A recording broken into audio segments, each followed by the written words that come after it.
I just wanted to do an audio review about a book that I read in high school. It's called In the Sheikh's Marriage Bed. I bought it when I was 17. I was in 11th grade, and to this day, it's still one of my favorite books. So in the beginning of the book, the prologue and the first chapter, the setting is that there's a woman probably about my age, and her name is Emily, and she lives in England, and she's a school teacher. And when the book starts out, her brother Peter, he owes the king of a Middle Eastern country probably about $10,000. So, but he doesn't have the money to pay it, and Emily is really worried about that and everything. So Peter has Emily go in his place and everything to this Middle Eastern country. And so when Emily gets there, there's a guy in chapter 1, and he is, dressed in jeans and a t-shirt and everything, and he's not wearing the typical Middle Eastern, prince sort of, clothes that you would think. So, and he doesn't say anything, and he just ignores her. He's like almost borderline rude for like 5-10 minutes. And she comes in, she says, "Hello, my name is Emily, can I speak, to him and everything, and, is he here?" And the guy just like turns around and leaves. And she's very confused, and she's like, "Oh my gosh, what's going on?" I mean, she doesn't say that, but she's thinking, so all she can do is like run after the guy. And then, they go through, and that, I really like the book because it's very descriptive, and it says that she was like running after this guy and everything, and she thought he was, the bellboy or something at the palace or whatever, and he just doesn't even introduce himself or anything like that. And, and she's kind of describing the book and everything, and then it says, that they had, marble floors and, glass, things like that. It was really shiny and exotic looking, but it was also kind of new, and like the technology was really advanced and everything, and they had just paintings all over the place, and everything inside the castle was a mural. And basically when they get to his suite, his business suite, he finally introduces himself, and he's almost being kind of like borderline rude, after 5-10 minutes of just not saying anything to her. He ends up admitting, that his name is Zak. And so basically I'm going to kind of tell you viewers that Zak is the other main character. So obviously he's the king that Emily's brother owes like $10,000 to. And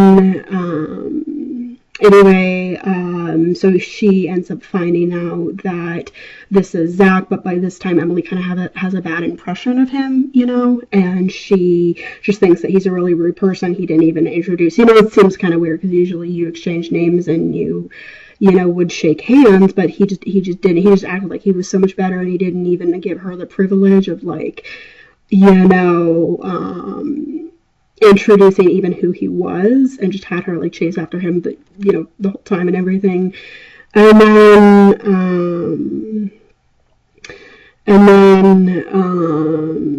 anyway, they get into because I remember the conversation. I'm going to share a part of the book that I actually kind of thought was funny.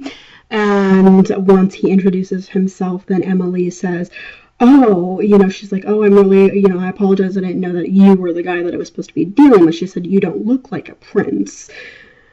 And you didn't introduce herself." And then he stands there and he folds his arms across his chest and everything. And then he goes, "So what do you think that a prince looks like?" And she goes, I don't know, robes and things. And then he asked her, he was like a little bit offended, and he goes, so you think that this is like some sort of joke and that we're all supposed to, parade around in a costume, is what he asks her.